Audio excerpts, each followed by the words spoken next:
In this episode, we're talking about the red flags you might be giving off to potential clients without even realising it. And we'll be sharing what 98% of businesses look at before they hire a freelancer.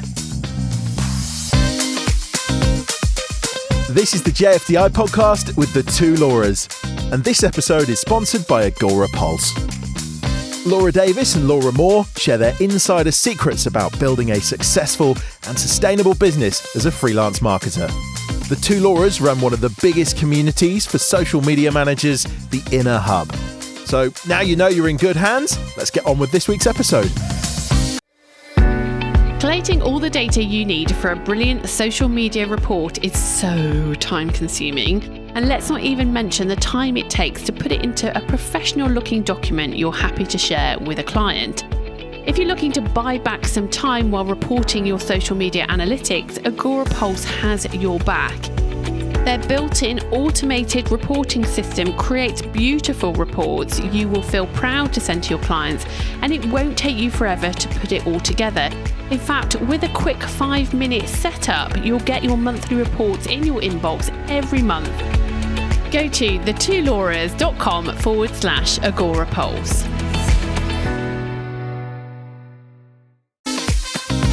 Okay, so let's dive in and talk about the red flags that freelancers, social media managers in particular, might be raising without even realising it, which are putting off people from potentially getting in touch with them, not even hiring them, but like that first point of contact, isn't it? Like it's that impression that you're giving off that might be a bad impression that you don't even realise.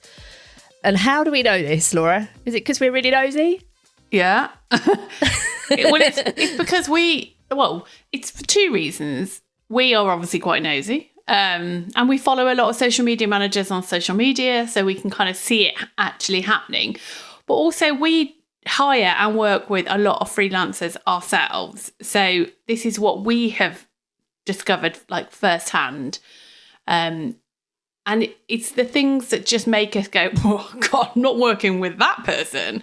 Or we just scroll on past because we just think, that I'm not going there. And it's never big, like horrible, nasty things, is it? It's not like, people are, there are some things that will turn us off people because of what they're saying and they're full of bullshit and all of that. But it's not like that. It's the small things that I don't think we realise that we're doing. I don't know if you agree with this, but I think a lot of it comes from because we're all told that we should be authentic and we should be ourselves and we should show our personality and all of that stuff on social. And so sometimes by doing that, we forget to filter ourselves. Yeah. Because we forget who's looking, Yeah, we forget that we're representing ourselves in a business capacity, aren't we, when we put anything on social media, assuming, obviously we're talking about our business profiles here. You can do what you like on your personal ones. And it's like when you see in the news members of staff put things on their personal Twitter account and then they lose their job because their opinion is different to the brand that they work for. It's exactly the same for freelancers, but obviously it's just you. It's not an employee. It's about what you're saying on social media and you're doing on social media and how that represents your brand.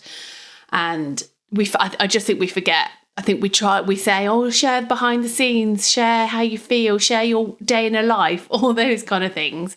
But as you say, without thinking, do I need to filter this in a way? Who is watching this? What will people think of what it is I've said or shown or doing? Yeah, totally. And I'm not one to speak. I very rarely filter what I say. But if it was on our business account, I would be thinking about how does this make us look as a brand, That's why we don't say anything on our that's why we don't do, I can't filter myself. Yeah, that's why we don't do behind the scenes on the two Laura's account. But on our own, well, yeah, come follow, no doubt. I think there's a few different kind of ways that people are doing this. Yeah.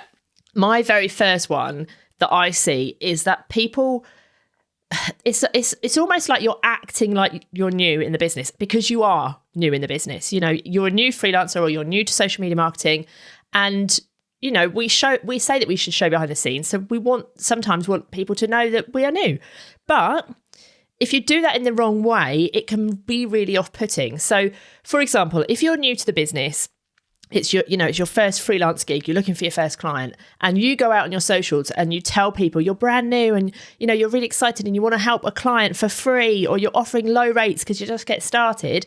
Yeah, that's great, because someone will probably bite your hand off for that. But it's going to put off the really good businesses who are really invested in their marketing, who have the money to pay you, and those kind of businesses are the ones, they don't want cheap. They don't want you. They want the best that they can afford within their budget. And you may well be that person. But by telling them that you're brand new and offering all of these low rates and free services, you immediately put yourself in the box with the free and cheap services, which puts them off. And it's not just about the value, is it? It's about the confidence, because it isn't always about money. Money isn't always... I think it's very rarely about money. I think it's rarely the objection, because if you think about it, they are putting their business in someone else's hands, like that shop window. And it's a big thing for a lot of businesses, especially if they've done it all themselves previously and they feel like they've got that control. So they want to make sure that they are putting their business marketing and social media marketing into the hands of someone that they really knows is going to look after their baby, essentially. So if you're talking about being new all the time, that is not, it's like, I think sometimes social media managers or freelancers will do it because it's kind of like they're preempting an excuse. It's kind of saying, well, if anything goes wrong, I can say, well, it's because I did tell you I was new. But and that's just, and I'm obviously, caveat here, I'm no psychologist. But I think we just need to have more confidence in ourselves. At the end of the day, you will know a hell of a lot more than someone who doesn't do anything in social media marketing.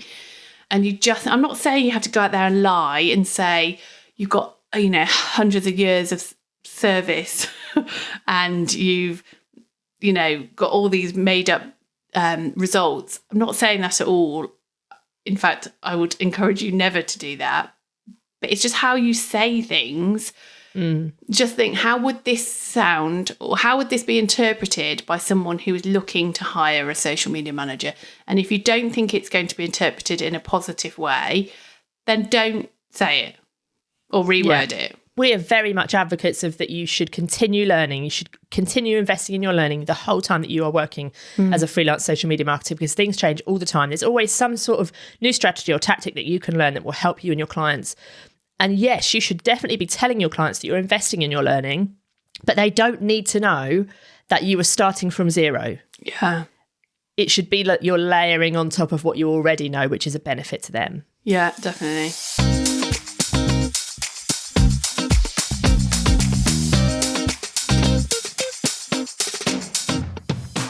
Right, the second one is the one that I see the most, and it's This is the one where you're always like, oh my God, why have they put that on there? Yeah, it makes me really, really twitchy.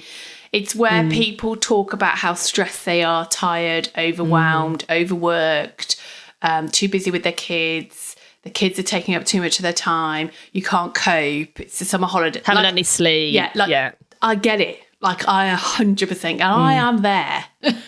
I get it. Same. But that is not giving off hire me vibes, is it? It's not saying choose me.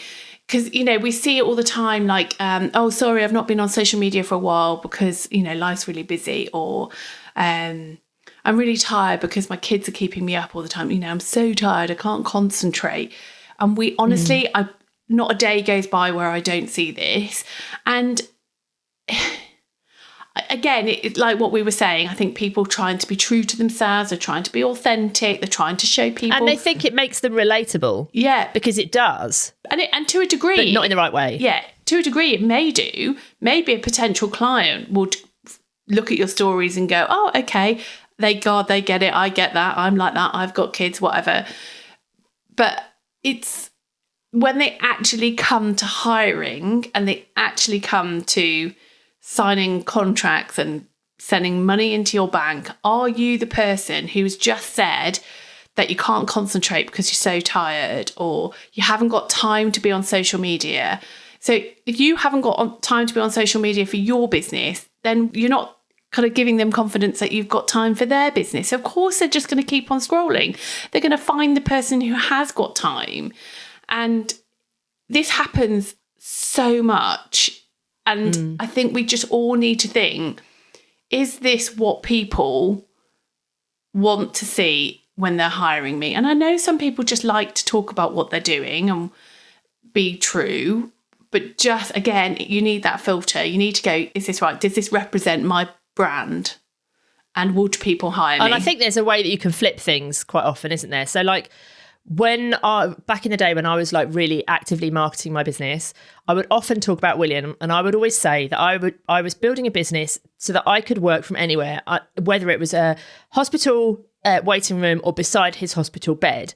And a client might think, oh God, I don't really want you doing my marketing from beside someone's hospital bed. But I would flip it and I'd be like, and the best thing about that is the Wi-Fi is free and it's really quiet. So, it's like you can flip it and make it so it's a positive that you're doing that. So, yeah, you might be really, really tired, but you might then be like, but the best thing about being a freelancer is that I can have a nanny nap in the afternoon and then I can crack on with my work, and you can make it a positive. But when you just leave it that you're really tired, people think, oh God, I don't really want her looking after my stuff because she won't be able to concentrate. If you can flip it and put that positive spin on it, and also maybe give advice so somebody else can deal with it, then I think that's better. Yeah, I just think we all just need to stop, look and listen. Is that your new catchphrase? No, that's what you do when you cross the road, isn't it? Oh, yeah. I don't know, I haven't left my house for a while. That's my answer to everything. Yeah, we just all just need to stop, don't we? And just think, because we all do it. Like, we all do it. And I'm like, I could go on Instagram and Facebook and what have you and TikTok and probably find an example fairly promptly of somebody doing this. And yeah. And like we think, oh, we're putting it on our stories. We can be more real on our stories. Yeah, only last 24 hours. Yeah. Yeah, but they're still being seen. Yeah. So, it doesn't matter where you're putting it. You still just need to think, is this giving off the right vibes? And remember, yes, what we've just talked about how people might resonate with it and think, oh, okay, they get it. Maybe the business owner is in a similar situation because they're really tired. But you're not here it's not about making friends, is it? There are far more strategic and better ways to resonate with a client. And yes, the fact that you're tired and overworked may come into that. But as you say, you need to flip that. You need to turn it into a positive, and you need to kind of be strategic about why are you saying that and how can that benefit you and them. Yeah. And not just go, oh, God, I'm really tired today. The kids have been up all night. And another good example of this as well is when social media platforms release new features, and like social media managers want to go and share those features, don't they? Because it makes you look good. But if you're like, oh God, they've released another new feature and this is really overwhelming, there's so many new features we've now got to get our head around, and you make it really negative because it is overwhelming, then that doesn't put you in a good light either. Like you and I, we will put that spin on because we're speaking to social media managers who feel that. But we don't want businesses to feel like the social media managers are stressed and overwhelmed with all of these changes. And so I think you need to think about that as well. If I'm sharing these changes, I need to share them in a positive, helpful way, not oh my God, I'm really overwhelmed because Instagram has added yet another feature, or Reels are really taking over my life and, it's really stressful. Yeah. That's not a good look. Yeah, especially I see this a lot. And obviously, as you say, we can take the mick out of bloody Adam Mosseri. And obviously we've got our membership, the Inner Hub. It's a perfect place for us all to rant about his latest updates of Instagram changes, to which we obviously all do. Like, that's the place you need to take your thoughts, honest thoughts and feelings, because the chances are, if you're overwhelmed as someone who really knows social media, then a business owner who's struggling anyway because they're doing all the other things in their business then sees this new thing rolled out on Instagram or what have you, and they're like, oh my God, they need to know, where can I go to get the detail, the facts, the positives, to make people feel good about these changes, not to go on there and see even social media managers, the people who are meant to have their shit together on social, or they're even moaning about it. And I think there's a responsibility, I guess, of us to try to continue to be positive about social media. And I get it, like I totally get it. But just be careful about where you're publicly ranting about platforms, because it can have a negative impact, I think. So we said at the beginning of this podcast that we were going to share what 98% of businesses look at before they hire a freelancer. And the reason that we're talking about this is because this is highly relevant to the red flags. So Laura, what do that 98% of people look at? They look at your social accounts before they hire you. I mean, shocking. I know. No, that's shocking to think that, that would happen. And that doesn't overly surprise me. And I'm really glad, in fact, that is the number, because I feel like it reinforces a lot of what we harp on about. So I'm glad that it's 98% of business are checking out social media managers, and quite rightly so. And we also asked a further question about whether they would be put off by people if they weren't active on social media. And over 50% of businesses would be turned off. They would walk away if you weren't active on social media. And that is scary, because the amount of social media managers who don't market their own business on social media is huge, really. And there's always an excuse. There's always, I'm too busy. My kids, my kids are my priority. My clients are keeping me too busy. I don't know what to post, or everyone else capacity. Yeah, everybody else is talking about what I want to talk about, so I'm not going to bother because it's already been said. Honestly, we could go on and on and on with these reasons that people are giving, and you've got to practice what you preach. If a potential client came to you and said, "Look, I'm not really active on social media," and in their second breath they're saying, "I'm not really getting any results from social media," you would say, well, okay, well, you need to be more active. You're not going to get results if you're not active. And you have to be consistent. To all the people who say, "Oh, I'm at capacity," like I was at capacity for probably 90% of my freelance life, in which I'm very, very grateful for. But I never, ever, ever stopped marketing my own business. On that note as well, though, when you're at capacity, and a lot of people say this, they're at capacity, but also their leads all come from referrals. Well, even if your leads come from referrals and you're at capacity, at some point you're probably going to need another client. And regardless of where they come from, they're going to go and look at your socials. Yeah. Because we've just proved that with that stat. Yeah. Yeah, well, they will, won't they? Well, we know they will now, don't they? That people will, yes, they may come as a recommendation. But like if someone was to say to us, if we were to say, right, we're looking for someone to help us with our LinkedIn, and we get a few recommendations, the first thing we would do is go and check out their LinkedIn. And then we would go and check out their website and what have you. And then we would probably reach out. So just because you're getting referrals, people are still checking your socials. So just think, how can I still market my business on social media so that if someone comes to take a look, they feel like it's up to date, it's relevant, it's useful. And it shows that you know what you're talking about. Like, you wouldn't go to a dentist who never brushed their teeth and had really dodgy teeth. You'd want a dentist who has nice smelling breath and nice straight white teeth. Someone hiring a social media manager wants somebody who looks like they know what they're talking about, understands the benefits of social media because they're using it. Because obviously, if you are a social media manager and you understand the benefits of social media because it makes business money, why wouldn't you be using it? Yeah. Logically, it just doesn't add up. So yeah, I just think it's crazy that when people don't, and like, we're not saying you have to be on every platform, posting multiple times a day, but you just need to be there, so that people come on, there's recent content. You just need to be a bit more organised with your working week. And I think it's hard. Like, I get it. Like, I used to have the best intentions. Like, I'd be like, oh, on Monday, I'm going to make sure I do this, that, the other. And then suddenly my clients' work always took priority. And then before I knew it, my working week when I first started was essentially one day of child-free day and the evenings. And I'd get to the end of the week and yet again I'd done, not done what all the things on my business list that I wanted to do, because I'd been prioritizing all my clients. I had been posting on social media because I used to do that sitting in bed watching Peppa Pig. So it's easy to your business to be pushed back. I totally get that. And that's one of the reasons why we have the no faff plan, which is the way certainly I used to work and Laura used to work in a similar way, in that we used to block out the time in our diaries of when we were going to do what. So it could be client A on one day, client B on, a Wednesday. your business on a Friday. Like, look, you used to always work on your business on Fridays, didn't you? Yeah, always. My business on a Friday. I just used to do an hour a day because at the time I didn't have much time. But I made sure that and I used to literally put it in my diary, block it off, set reminders. Like, I would be alerted at the time that I should be finishing my client work and moving on to the next client or moving on to my business. And we've got all that set up in our NoFAF plan, which we'll link to in the show notes. So definitely, if you really are struggling with time, it's just that you need to organise your time better and think about how. It's not a case of I can't fit it in. It's a case of how can I fit it in? What do I need to do to make this work? Because you marketing your business, as you would say to any of your prospective clients, is one of the most important things you can do.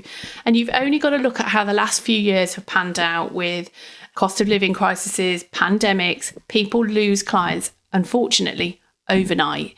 And sometimes they lose several clients just by bad luck in 1 week. And if they haven't been continuing to market themselves, not only do they have to go and put themselves out there, they have to potentially revive a really old social media account, which you've left kind of dormant for the last 6 months, year, longer, what have you. And that's hard. Social media is hard enough, let alone having to like restart an old Instagram account that's been dormant for so long. So do yourself a favour and try to just keep it going. Keep one platform, if that's all it takes, one platform, even one post a week. Just make it good and show up and market yourself. Yeah, go and grab the NoFAF plan. It's a short training, like a spreadsheet that you can use as well to plan your week. Go to the2lauras.com/NoFAF. That's the2lauras.com/NoFAFF, NoFAF. That will definitely help you. So in order to kind of move forwards and make sure that we're not raising these red flags, I think it's pretty easy, isn't it? That you just need to be showing up in the right way, filtering yourself, making sure that you are on social, but what you're saying is giving off the right vibes, and just question what you're putting out. Like, don't overthink it. We're not here to say overthink so you don't post at all, because obviously that is not ideal either. But you do just need to filter and just think, does this show me in the right way? If somebody was to see this, what would they think? Yeah, just before you press post, just ask yourself that question. Like, how, like, does this represent me and my brand? Yeah. And if it's something that you want to have a moan about that's negative, that actually wouldn't make you look great, come and do it in the Inner Hub. That's what we're there for. We're there to hear about all of these rants and moans, and we're probably all feeling exactly the same. And your clients are not in there, so they can't see that. If you're not in the Inner Hub, then you obviously come and join the waiting list. Go to the2lauras.com/Inner Hub, and come and join us next time the door's open. So I hope that this episode has been helpful. We would love to hear from you. If you've seen anyone raising red flags on social, drop into our DMs. We're on all of the channels, but we mainly hang out on Instagram at the 2 Lauras. And we will be back same time, same place next week. See you then. Toodlepip. Ta-ra!